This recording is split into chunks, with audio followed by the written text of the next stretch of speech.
Welcome to the Film Trooper podcast with your host, Scott McMahon. Hi everyone, yes, my name is Scott McMahon, I'm your fellow film trooper, and this episode is sponsored by the book How to Make and Sell Your Film Online and Survive the Hollywood Implosion While Doing It.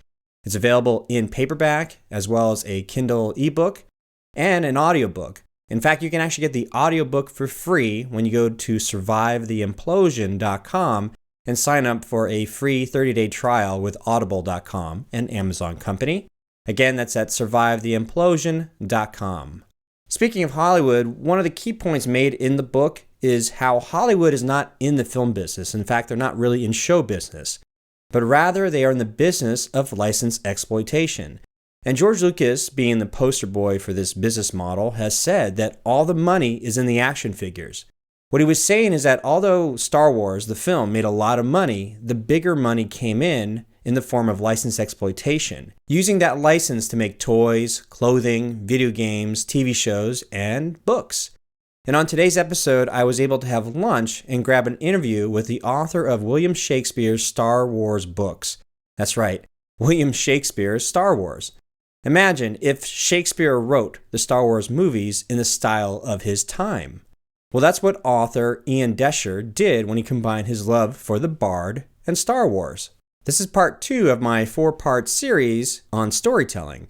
In the last episode, episode number 102, I interviewed Patrick Moreau of Still Motion about their unique storytelling process and program called Muse. A lot of filmmakers, especially in the documentary field, can't quite work in traditional narrative as we are taught with screenplay writing, but rather they have to discover the story when they're out on location. So the gang at Still Motion developed a storytelling program and membership called Muse that utilizes academic research in psychology and sociology to help filmmakers get to the heart and craft of the story when you're out on location trying to make a wedding video, a documentary, or on a commercial shoot with a high-end sports company. Again, that's back in episode number 102 at filmtrooper.com/102. So in continuing with the outside-the-box storytelling approaches, we have Ian Doescher's story of how he came up with the idea for William Shakespeare's Star Wars, and in the process he used to write the books, his journey in getting a publisher to agree to make the books, and the results from writing a New York Times bestseller. Yes, a New York Times bestseller.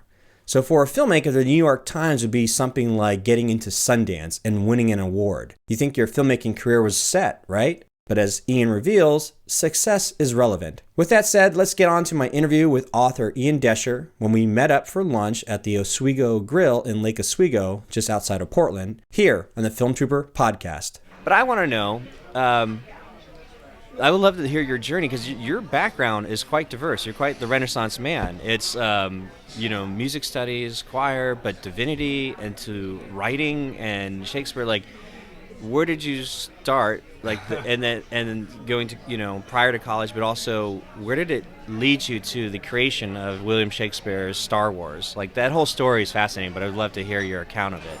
So, at age 8, I decided what I wanted to do. 8. And I was be an actor. And so I started doing theater not too long after that, and did theater all through middle school and high school, and had the big parts in the high school plays and musicals and things like that, and got to college, and basically, it's the very common story of having been a big fish in a small pond, now being a tiny fish in a huge pond, right? And so at the end of my freshman year in college, I auditioned for the theater major and didn't get in. And somebody asked me, 3 years ago or so, they were like, well, did you go to the director of the theater studies major and beg him to let you in, or appeal or whatever, try out again later on, And their question kind of, hit me in the face like a sledgehammer. I was like, oh my goodness, I just had basically accepted the end of the dream, So that's when I switched to music. I done choirs in high school and that sort of thing, and decided it was I basically for a summer toyed around with the idea of political science for I don't know what reason, and then moved on and majored in music. So when you said it hit you, did it mean wait, did I not try hard enough, or beg, or what? Yeah, so I think it struck me because I had just never, and I'm not the sort of person who gives up super easily on things. So the fact that I had given up on this dream that I'd had for 10 years, I had just never. It just never occurred to me that it was anything other than like a closed door that was never to be opened again. And so I was struck by the question because I can't believe that I didn't try harder to make it work, basically. I graduated from college in 3 years, and so I think I had some severe tunnel vision about like, okay, I have to figure out my major really quickly, and if it's not, like, if I'm gonna have to wait another year to audition for the theater major, that's not gonna work, or whatever. Going back and appealing to the director of the program never occurred to me, like, back then, which now, so it just surprised me. Anyway, so majored in music. The summer before my last year of college, I was back here in Portland, and all my friends were doing cool internships, and so I wanted to do something. I'd been working in a bank during my summers as a teller, and so wanted to do something more fun. So I contacted the Oregon Symphony and asked them if they wanted an intern for free, during the summer. And so I was an intern there and sort of learned about this world of orchestral administration, which is how I ended up after college going to work for the Pacific Symphony in Orange County and then the San Francisco Symphony. So I did that for 3 years after college. Do you play an instrument as well besides singing? I know, I just sing. Yeah. Oh, wow. And okay. I write a little bit, but that's, yeah.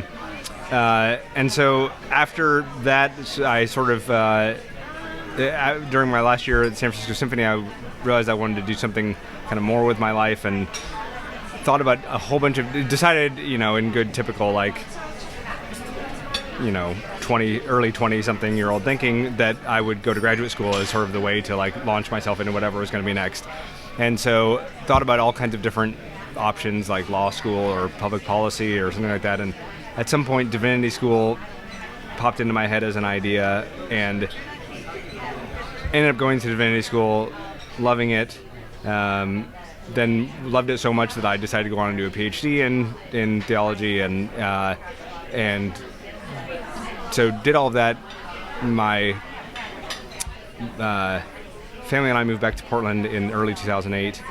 I started working for a church half-time. It was a half-time like pastor position, and was doing another job because I needed to work in tech support for my wife's uncle's company. And at some point then, I was not happy with that other half-time job, and so I went on half-time with Pivot instead because my brother worked there, and he sort of introduced me to the bosses, and and then about 4 years ago went on full-time with Pivot, left the job at the church. So that's what got me around to where I am professionally, and then 3.5 years ago, almost 4 years ago, had the idea to. So went up to Seattle to visit a high school friend of mine, and we sat and watched the Star Wars trilogy, the original trilogy, which I knew forward and backward but hadn't seen for a few years. Yeah. And then not too long after that, read Pride and Prejudice and Zombies. And then right after that, went to the Oregon Shakespeare Festival with my family. Oh, so it's bang, bang, bang. Yeah. Just the influences. So I sort of attribute it, yeah, exactly. I sort of attribute it to having, and then at the Oregon Shakespeare Festival, we saw this production called The Very Merry Wives of Windsor, Iowa, which is a very modern adaptation of Merry Wives of Windsor. It takes place in Iowa when gay marriage is becoming legal and all that kind of stuff. Very funny. And so, yeah, so I sort of attribute the idea to having Star Wars and mashups and Shakespeare all in my head, and so had the idea when I was at the Oregon Shakespeare Festival, looked up Quirk Books online because I knew they'd published Pride and Prejudice and Zombies and a few other mashups, and found their email address, or the email address for their editor, one of their main editors is right there on the site. So I sent him an email and said, I have this idea, what do you think? And he wrote back and said, it's an interesting idea, and if you actually write something, let me know and I'll take a look at it. So I was like, okay, real life editor with the means to do this if he likes it, is willing to look at it at least. And so I spent the next 3 weeks putting together the first act of the book and sent it off to him. And he called me that morning and said, I really want to do this. And the next stop is we have to talk to Lucasfilm about it. And he sent what I did onto a contact he had at Lucasfilm. And they wrote back and wanted to see some edits. They wanted me to sort of go even deeper with the mashup and like basically be willing to play around with the movies more than I had felt comfortable doing, because you think about George Lucas being pretty protective of his material, right? And but they, in their wisdom, they sort of said, if you're basically the message was, if you're going to do this mashup, might as well go all the way with it, right? So that's when I revised the first couple of scenes. So that's when I had R2D2 talking in English in his asides, and adding things like the stormtroopers talking about having drinks at Mos Eisley with Darth Vader, and so they then wrote back and said, okay, we're happy with these revisions, and at that point Lucasfilm and Quirk Books worked out the licensing deal, and that was it. Here we are. So Self-evident. I love this book. Who's the publisher? Oh, there's an email. Here's an idea. There's this intriguing idea. If you deliver the goods, you still have to execute on the idea. Right. You executed and got the ball rolling, basically creating nothing, something from nothing. It was amazing. And for everybody for people who ask me, like, what's your advice for people who want to be writers? I'm like, please don't listen to my story and be like, that's how it's going to go for me. Because it's not supposed to go that way, right? I mean, it was less than a year from when I had the idea to when the first book came out, which in the publishing industry is just incredibly fast. And so I just feel really lucky, honestly, that everything happened so smoothly. Because Disney also acquired Lucasfilm right during that time when we were like going, and so we weren't sure how that was going to affect things, but it ended up basically being not having any effect. And you took massive action, whether or not you knew it or not. You took action. You made the effort to make contact and just do it. And it's interesting to hear that the story of when you were in college and weren't able to get into the drama program and didn't know there was this opportunity that you could go further with it, and here, just out of pure inspiration, you took the action, and that's definitely something that over time, learning for so many different entrepreneurs is that a lot of them it's messy. Everything's messy. The creative process is messy, and running a business or starting a business is sometimes very messy. People got to get going. Got to do something, right. And it might not turn out the way you think it is, but I don't think there's ever a straight line for anybody. Sometimes you get that lucky fast lane.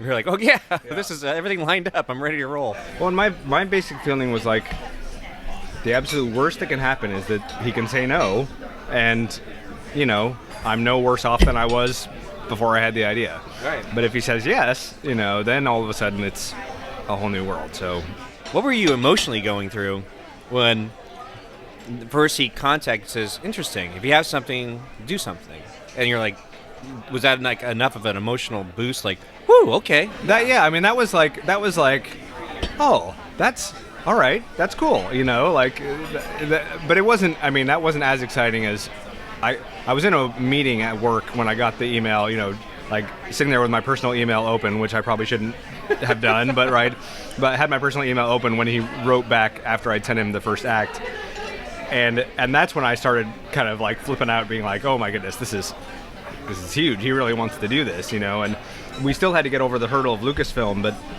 but that felt to me, for some reason, I was less worried about that, only because I figured, I don't know. I think it helped my odds with Lucasfilm that I had a publisher there who was saying, like, we'll publish this if you give us the okay to do it. So you had a good business partner, in a sense, like allow you to do the creative, but you need to partner up with somebody that has those clout.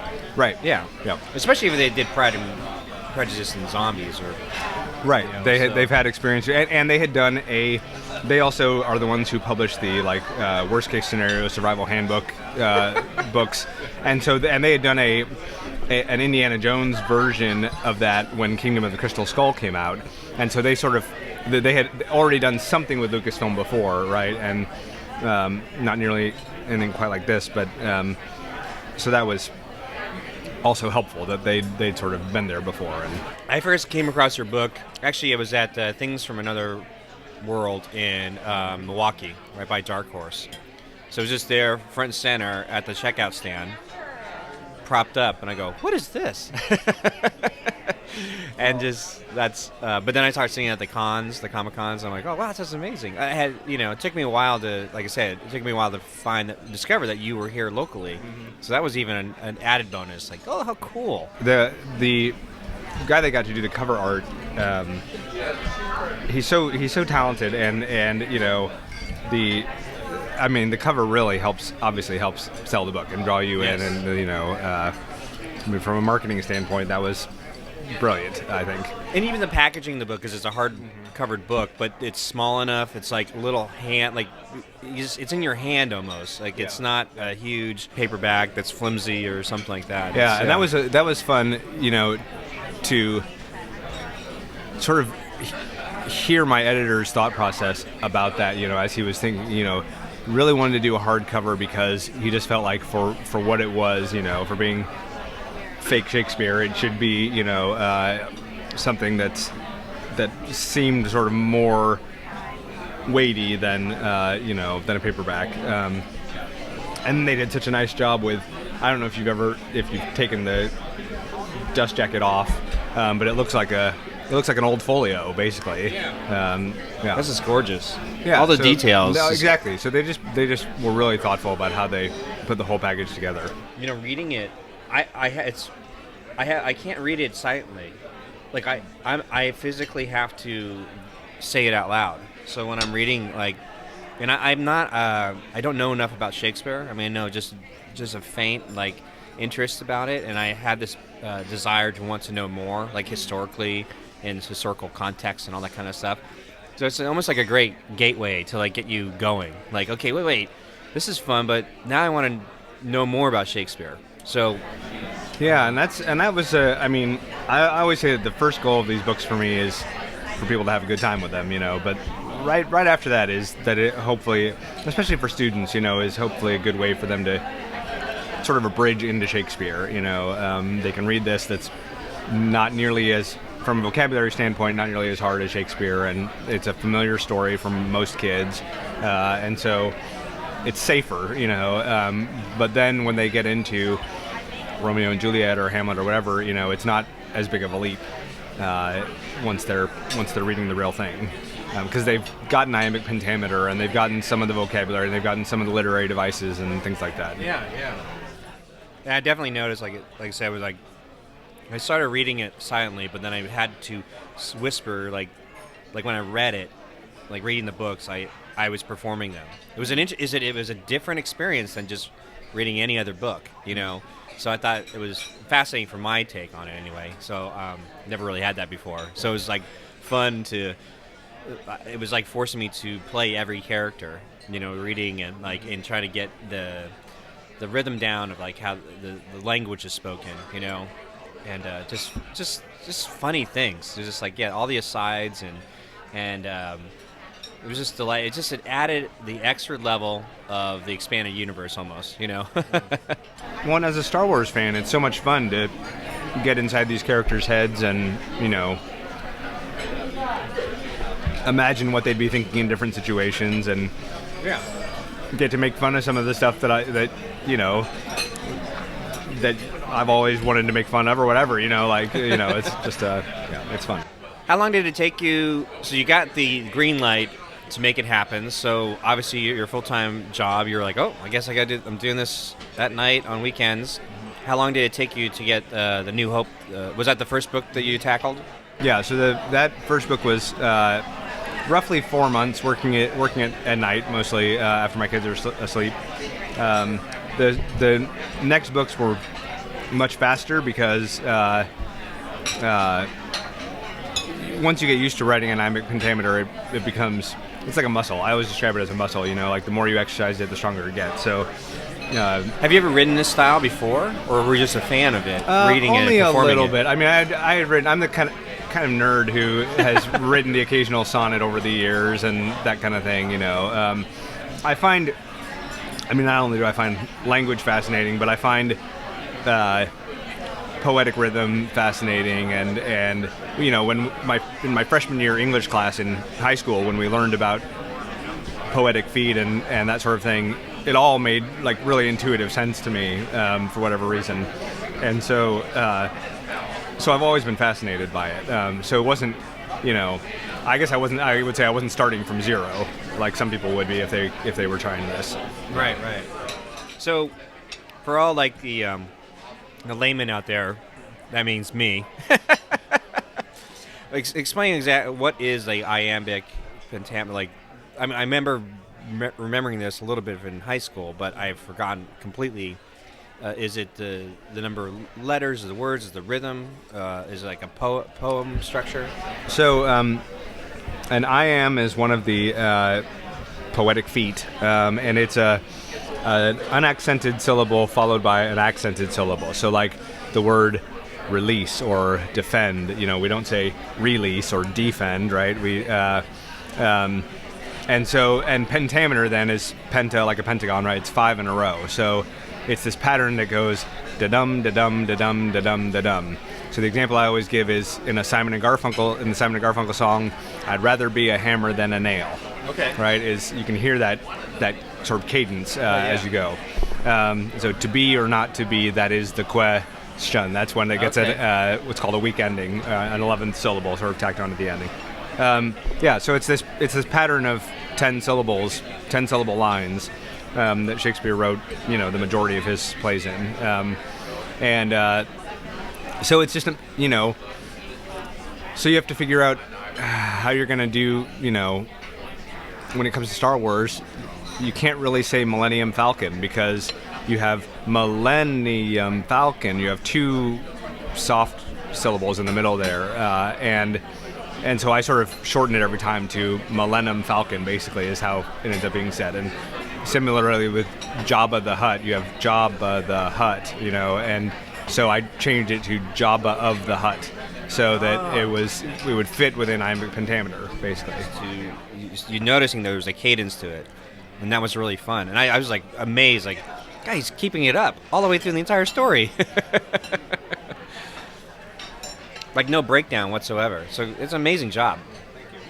I know that in the world of filmmakers, like there's this concept of if I make one film that's a hit, like then everything's like, let's say, taken care of. But from the outside perspective, these books are huge. Like I said, we were talking earlier, the Amazon reviews alone are like upwards to like 500 reviews altogether. I see them all over the comic stores and Barnes & Noble. I mean, it's prevalent. It's not like they're tucked away. They're like front and center, like displayed. What has the ride been since writing the first book and finishing all the 6 movies? Are you doing The Force Awakens now? Or they contracted you? Possibly. So we're talking about it with Lucasfilm right now, and I truly don't know for sure yet. So I'm hopeful. I think there's a 80-90% chance it'll happen, but I don't. I've learned to not be sure of anything until until there's a contract signed, basically. Yeah. So what's been the ride for you in terms of? I noticed that on your website, like you have to put a big disclaimer, like, look, anybody who wants to do a live performance of this, like I don't. It's like kind of things. You could go into the disclaimer, but it's essentially like I don't have the rights. It's that's not what and I don't think they're granting any rights performance for any of that kind of stuff. So yeah, so that was one of the things that my editor sort of talked to me about early on was like,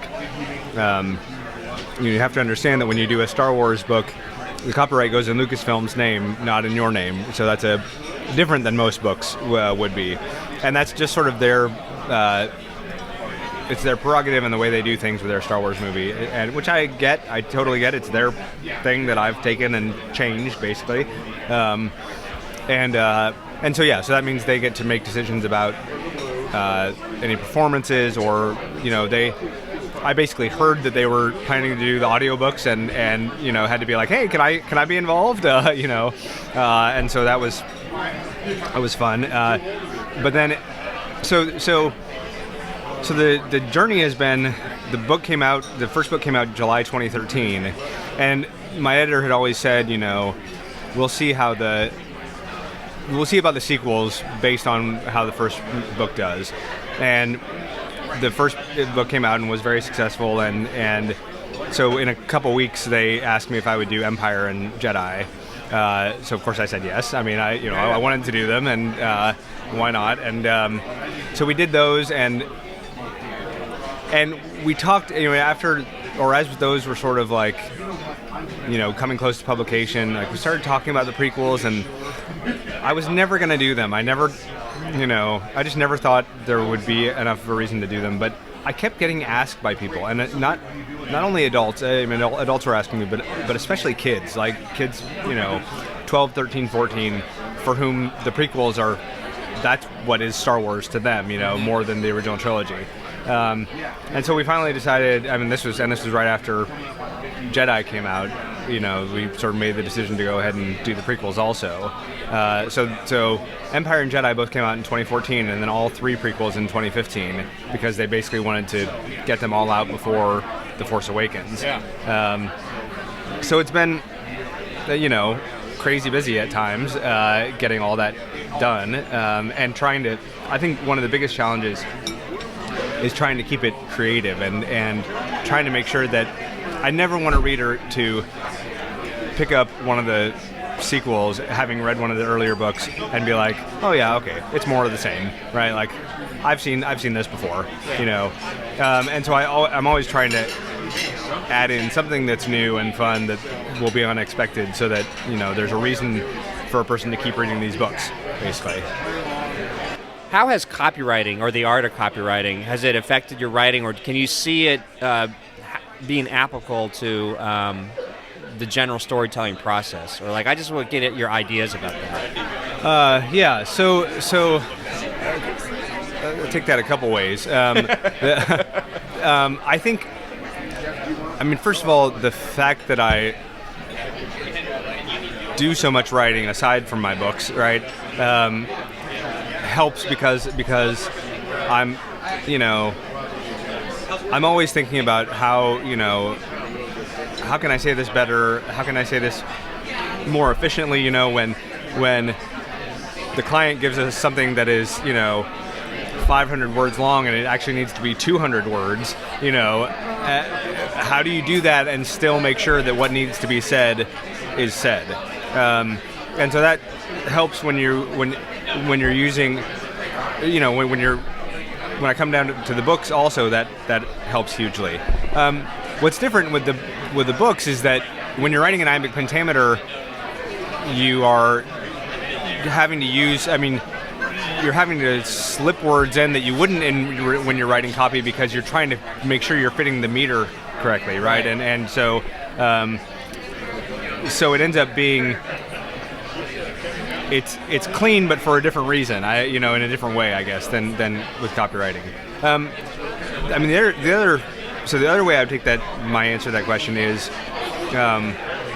when you are writing copy, and when you're working, what I do at Pivot is I do a lot of copywriting, but I also help companies sort of go through branding processes and specifically focus on how they tell their stories, and so that's a big piece of what I do, and so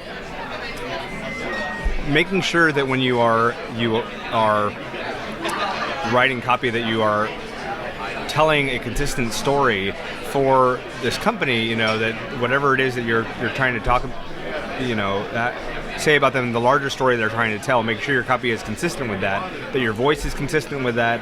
All of that kind of stuff comes into play, and doing it then usually in a very sort of as efficiently as possible, so you're not overusing words or just having phrases that aren't helpful or necessary or whatever.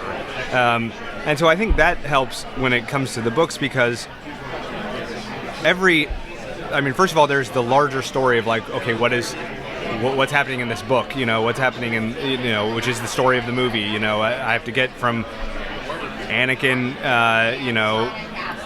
being a Jedi with Obi-Wan at the beginning, and at the end he's Darth Vader, right? Yeah. That's where this story's going. But also then every character has their own story, right? And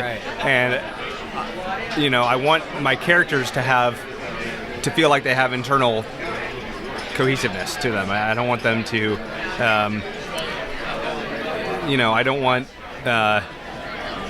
Luke Skywalker talking in a brash way that sounds more like something Han would say, right, or something like that. Yeah, exactly. And so those are the kind of decisions. So I think copywriting, in terms of how you tell a company's story, is very similar to how you tell a character story or tell the large narrative also. It's fascinating because you're like, with the books, the William Shakespeare's Star Wars books, you're adapting, and like there's screenwriters out there are trying to adapt novels or a life story, and so they're like this recorder, or they have to take what's out there and see through the muck to be like, what is the through line? Like I said, it's interesting you brought that up. Like, even though we're familiar with these movies, we're familiar with the story, when you adapt it to this style, you still are like, oh my gosh, wait a minute, I have to make sure that it's prevalent, that the turn from Anakin to Darth Vader is there, that the voices for each characters are there in the writing. Even though, yes, we're all so familiar with it, you still have to do the work on that. And then copywriting is fascinating to me because, I don't know, is there a method you guys use in terms of, or in your own personal way of handling it? Do you start with a title, a headline?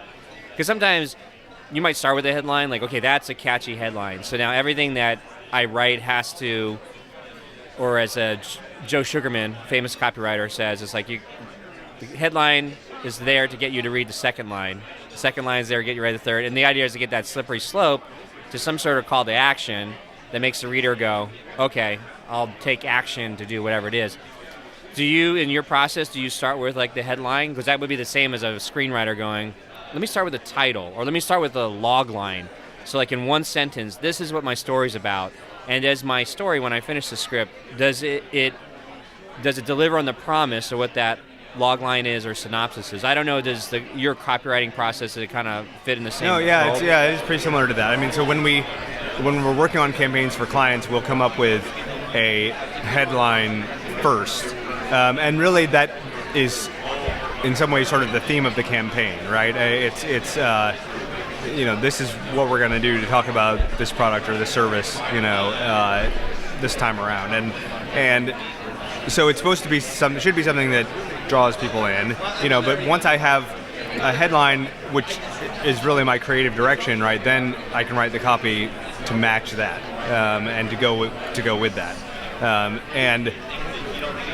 But again, keeping in mind sort of the different voices that different companies want to have. Some companies want to, some companies want to scare their customers or make them sad or fearful or whatever, and others want to reassure or have fun with their customers or whatever it is, right? But yeah, it always does start with, a headline that catches people's attention. Yeah. I guess to get the headline, get things going. I guess you could always come back and change the headline after you write the piece. Thank you. But as we wrap up here, I wanted to ask you, so you've had this, it's amazing, you have this experience, like again, from the outside perspective, is like, oh, these books are amazing. You could just like quit your day job, that's the dream of like filmmakers or any artists. What has been sort of like the eye-opening reality or things you didn't know or secrets you didn't know about the publishing industry that you're like, oh, that was interesting?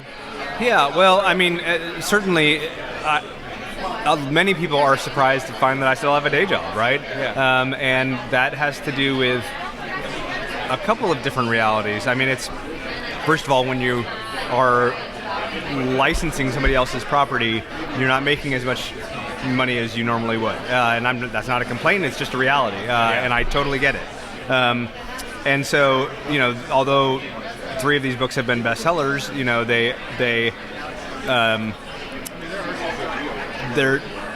it's still not enough income that it's, that I could quit my day job. Andy Weir of The Martian, who wrote The Martian, like he was working a day job up until I think the movie was really, maybe. I mean, he for the longest time he was still working his engineering day job, even though like everybody knew it was a bestseller, it was being made into a movie, and he was just like, hey, what, Yeah, and that's, I mean,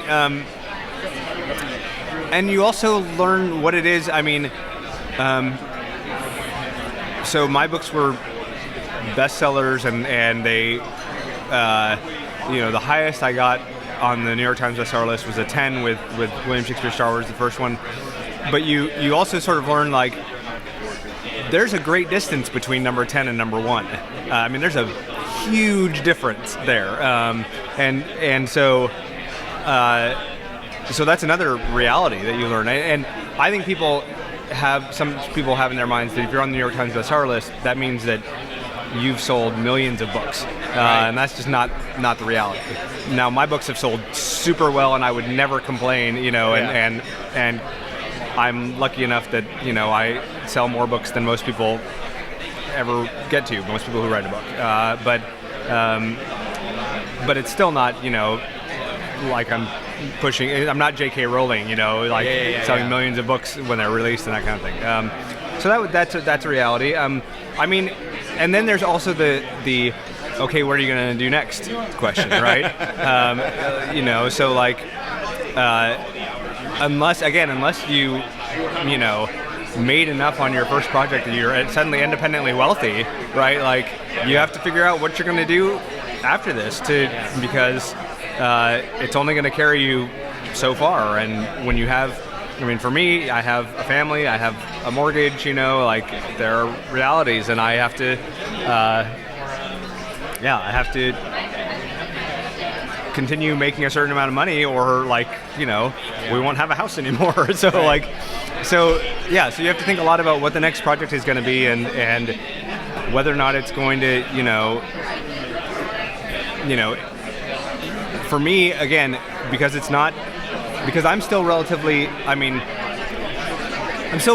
unknown, right? People aren't necessarily clamoring for more Ian Doescher books, right? In the way that J.K. Rowling or Stephen King have their name recognized, right? Yeah. Like, my books are read by lots of people, but it's because people are excited about the books, not necessarily I think I do a fine job writing them, right? But it's not like everyone is dying to know what I'm going to write next, certainly, and so that's another sort of different thing. Like, is whatever, if and when I publish a book beyond this series, is it going to be commercially successful at all compared to these? I don't know. There's no guarantee. So these are all the things that sort of keep you up at night and that sort of thing.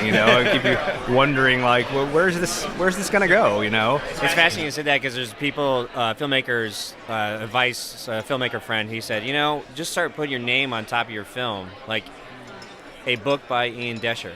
You just start branding it's one of those things, like a film by Scott McMahon. So that way you have enough of them out there. You're like, oh, well, it's interesting, just a slight shift in titling and self-prepostery, pretentiousness helps, with the branding. Anyhow, it's just fascinating. I think the story is, what's fascinating to me is the level of success from the outside, but you said internally too. But it helps because that's the thing I'm fighting in Film Troopers. A lot of filmmakers the dream, because we're all drinking the poison of if I just make the one thing, everything, the lottery, I will hit the lottery. And the realities are it's not that way, and there's a way to work the problem, but still have a lot of creative fulfillment. Because I'm assuming I hope that your family's really proud of you. I'm proud of you. Yeah, this is amazing. They are, and I've had a fantastic time doing these. It's been so much fun, and so I wouldn't trade this experience for anything. That concludes my interview with author Ian Doescher of the William Shakespeare Star Wars books, and you can find them everywhere on Amazon or Barnes & Noble, at your local library probably. And they're really delightful, and it's just a really well done series of books, and I hope that they make one for The Force Awakens. So if you like this podcast, think about leaving a ratings and review over at iTunes at filmtrooper.com/iTunes, or on Stitcher Radio, if that's where you listen to this podcast, at filmtrooper.com/Stitcher. It's also going to be available, it should be available on Google Play and anywhere else that you listen to podcasts. I hope you got a ton of value out of this episode, and this is part 2 of my 4-part series on storytelling. And in the next episode, I interview a filmmaker and a screenwriter who just recently sold a script to a Hollywood studio, and we'll get to hear a little bit more about that journey, as I'm sure a lot of you would like to know. and that's in episode number 104 coming up. But if you want to get all the details on this one, just go to filmtrooper.com/103 for episode number 103.